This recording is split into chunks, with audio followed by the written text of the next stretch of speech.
Well, I had little kids. I always love my dad. I always thought I would be there for something different. Well, our whole team changed. Like, one girl got married, she went to Ohio. Another one finished her master's, so she went on to do something else, which we knew was coming eventually.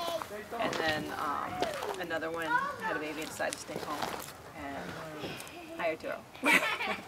And so after that, it was like all new people, but they hired a lot of young people. Not that there's anything wrong with young people, but they're like straight out of college, and they don't feel like doing something they don't want to do. Like they just look at it differently. Like we can move stuff with 5 or so less times.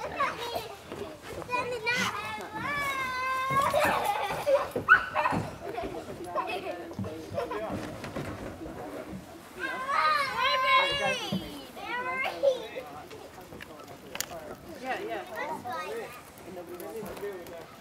Okay. So it's a good thing.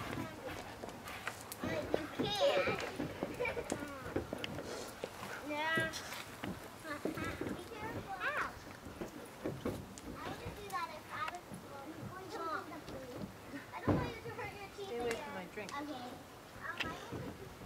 are you gonna do, Clara? Try to get up here. I could get up there, but I didn't want her to go. Lady! Nobody. Stop it. Nobody come in here. Is she trying to drink it? I don't know. She is. It seems like she's heading towards it every time I set it down. There. Well, this is nice. Hey, up here! It wasn't. I mean, I used to only come to like here.